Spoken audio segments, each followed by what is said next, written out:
un podcast de Cooperativa.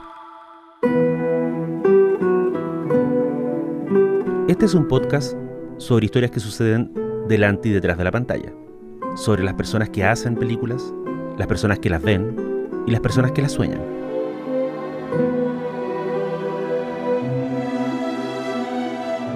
Soy Daniel Villalobos y esto es El Contador de Películas.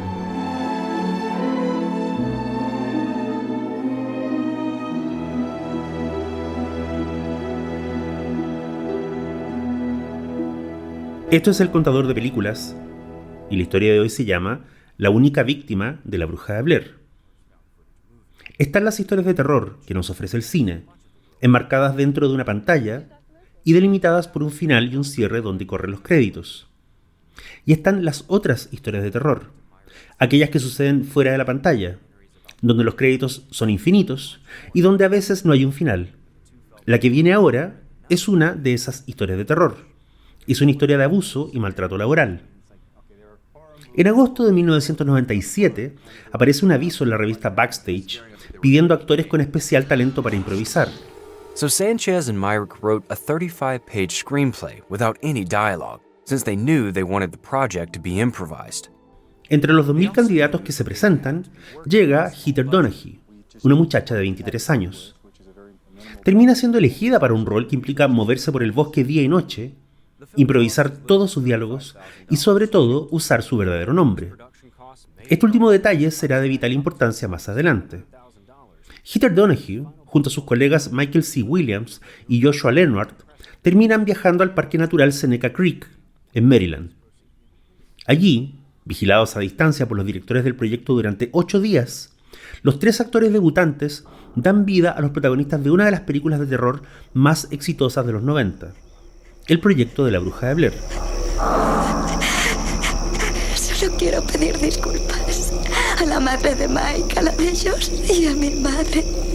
Siento tanto. Donahue, Williams y Leonard no solo tuvieron que improvisar sus diálogos a partir de las instrucciones iniciales. Porque era mi proyecto. Además, tuvieron que armar y desarmar sus campamentos, cocinarse, buscar orientación en medio de los bosques y, un detalle no menor, tuvieron que operar las cámaras con las que se grabó la película. Porque han de saber aquellos que aún no la han visto, el proyecto de la bruja de Blair es una historia de terror que tiene la apariencia de un documental.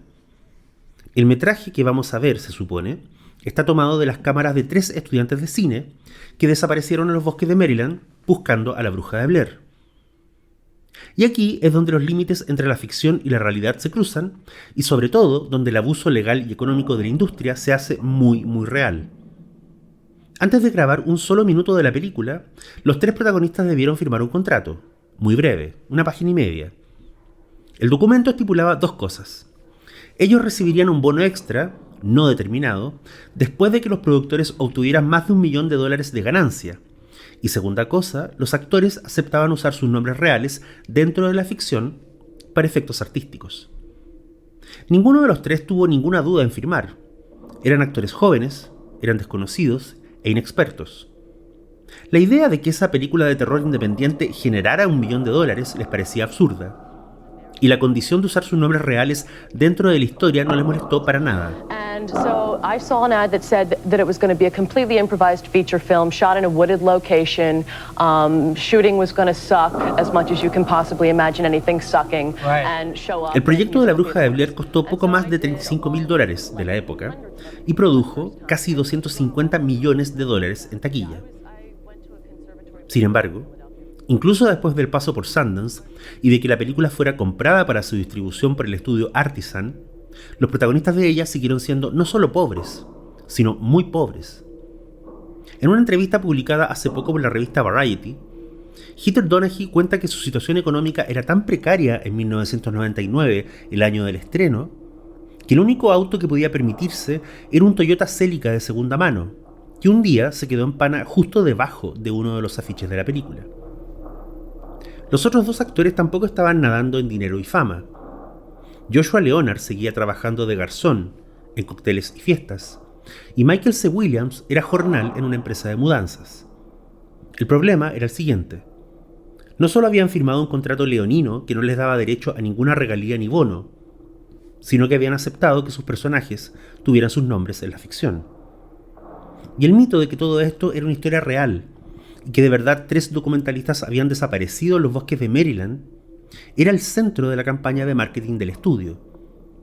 Para todos los efectos, Heather Donahue, Joshua Leonard y Michael C. Williams estaban muertos a manos de la siniestra bruja de Blair.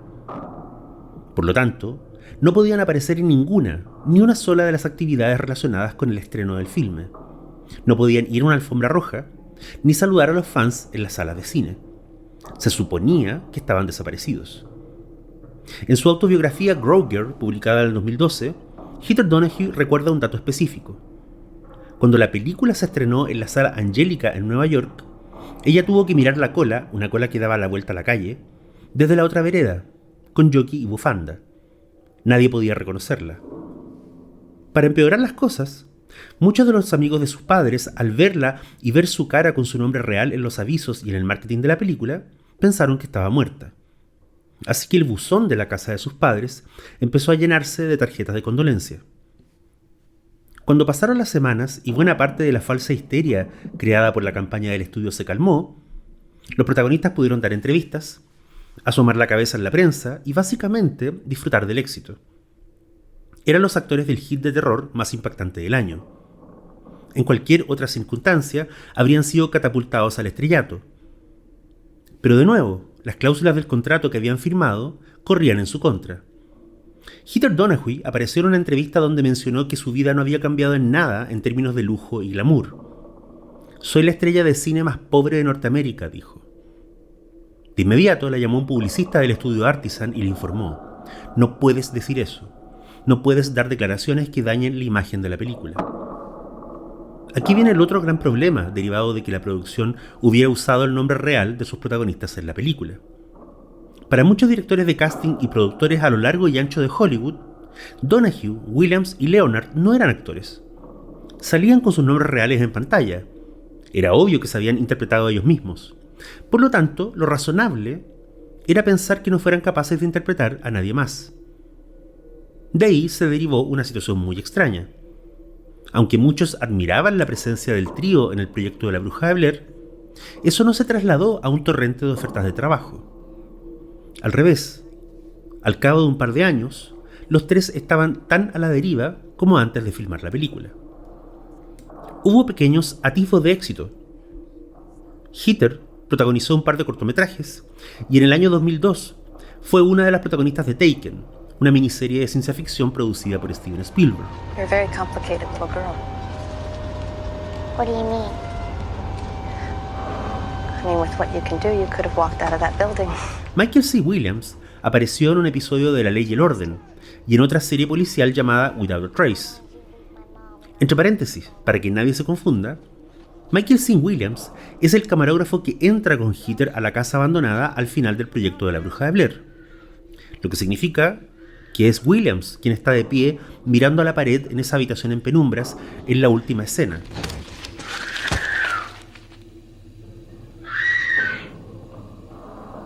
El dato es curioso porque de los 3 intérpretes, el que menos se quedó en la memoria colectiva, Joshua Leonard, el otro camarógrafo, el que desaparece, es el que tuvo la mejor carrera posterior.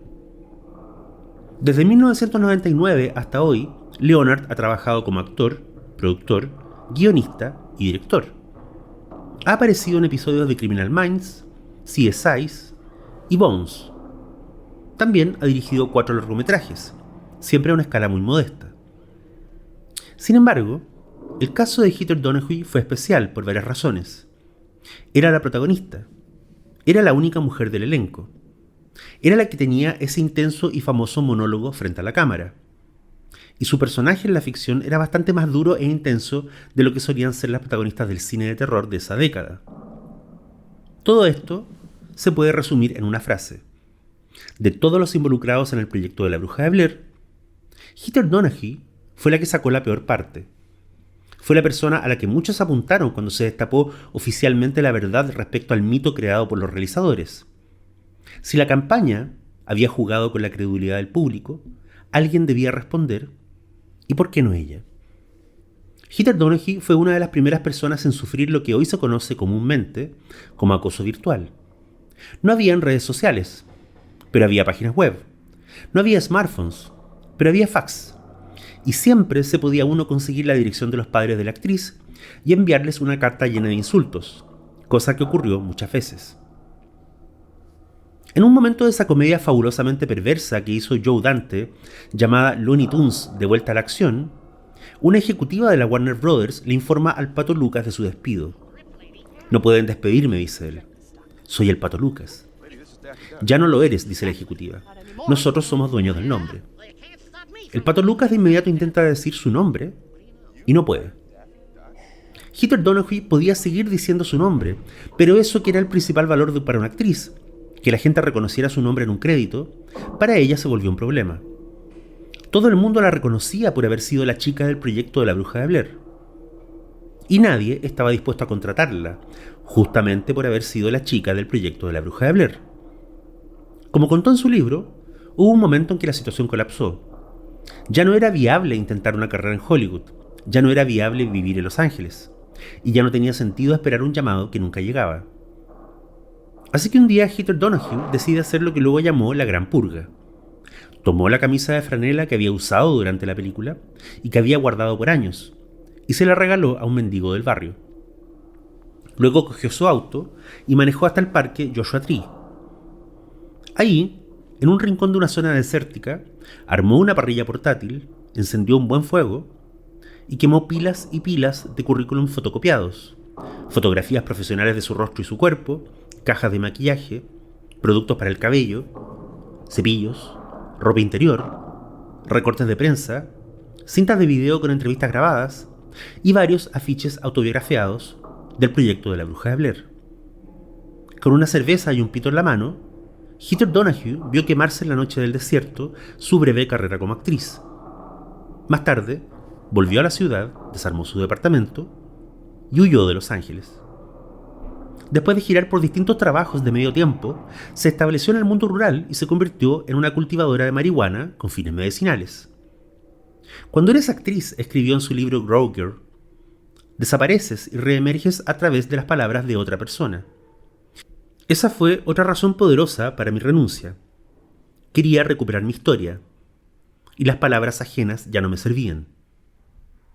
Al cumplirse una década del estreno de la película, Heather Donahue manejó cientos de kilómetros para asistir a una función especial de aniversario. Lo único que le ofreció la producción a cambio de su presencia fue devolverle la gasolina gastada en el viaje. De todas maneras, fue.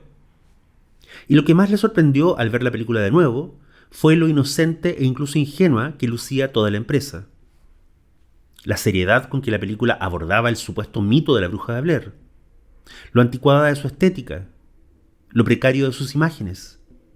Pero ante todo, aquello que de verdad la dejó impactada fue darse cuenta de qué manera lo que había ocurrido en la ficción se había repetido en la realidad. Sentada en la sala, rodeada de fanáticos 10 años menores que ella, Heather miró la pantalla y se dio cuenta. Esta es la historia de una chica que hace una película y luego desaparece. I knew after a while that I didn't want to be an actress anymore. I wasn't getting to do things that I was very proud of putting out to the world. El 2021, Heather Donahue fue invitada a un podcast llamado Everything is Fine. Allí habló de varias cosas, incluyendo por supuesto su experiencia como actriz. Estaba lista para ser yo misma, dijo de su época en los 90. Fui famosa de la noche a la mañana y castigada por eso. Tuve todos los problemas asociados a la fama, pero no gocé de ninguna de las ventajas, sobre todo en lo relativo al dinero. En la conversación también mencionó un dato no menor, y es que en algún momento de toda esta historia, Heather Donahue se hartó y se cambió el nombre. Actualmente se llama Ray Hans. Y es Ray Hans, la mujer mayor, a punto de entrar a la cincuentena, que habla con distancia e incluso con humor de todo ese periodo de gran exposición y tan poca felicidad que fue su vida como actriz.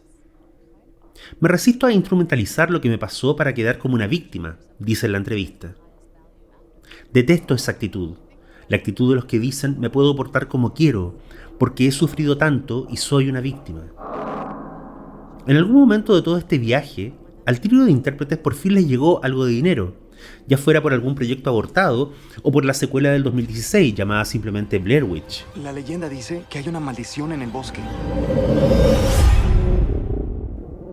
Heather Donahue cobró el dinero, cogió su furgoneta y se lanzó a manejar cientos de kilómetros. En ese periplo, contó después, visita amigas, se emborracha con ellas, conoce hombres en bares, se emborracha con ellos, visita playas, bosques y montañas, y en todos esos lugares se emborracha y pierde el tiempo. En algún momento la agreden sexualmente. Un día se duerme al volante y escapa por los pelos de estamparse contra un muro. Lo que pasó al final, explica ella en el podcast ya citado, es que en un minuto decidí que era suficiente. Me estaba tratando de matar, pero yo no quería morir. Así que una vez más, Heather Donahue salió a flote y volvió al lugar donde estaba más cómoda y feliz, entre decenas y decenas de plantas de marihuana. La entrevista reciente en Variety no fue por casualidad. El pasado mes de abril, el estudio Lionsgate, que ahora tiene todos los derechos del film original, anunció que planeaba una reimaginación de la historia, aliados con Blumhouse. Por eso los 3 actores de la original aceptaron la entrevista, porque ya saben lo que va a pasar. Van a utilizar sus nombres, rostros y voces sin autorización, para un proyecto millonario del cual ellos no van a percibir ningún beneficio.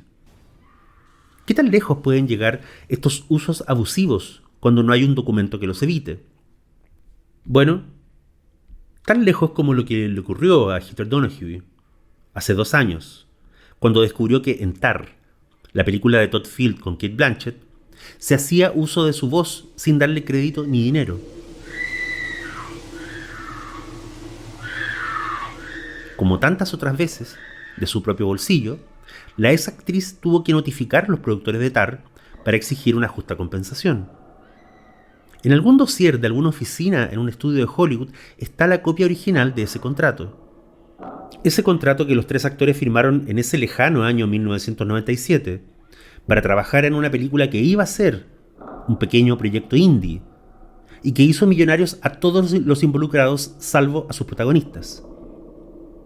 En estos 27 años, la industria se ha vuelto irreconocible, los formatos de consumo han nacido para luego extinguirse, y hoy casi todo recae en el mundo del streaming. La marihuana es una droga muchísimo más suave que la mentira, dice la ex actriz en una entrevista. La mentira es inmensamente adictiva, porque quieres creerla y porque piensas que la necesitas para funcionar. Pero en verdad no está funcionando. Estás sobreviviendo. Yo creí por muchos años la mentira de que era una actriz de Hollywood. Pero no lo era. Yo era una mujer que había sido estafada y robada en público. No tengo nostalgia de ese tiempo. Mi vida ahora es real y mi vida ahora, por fin, es mía.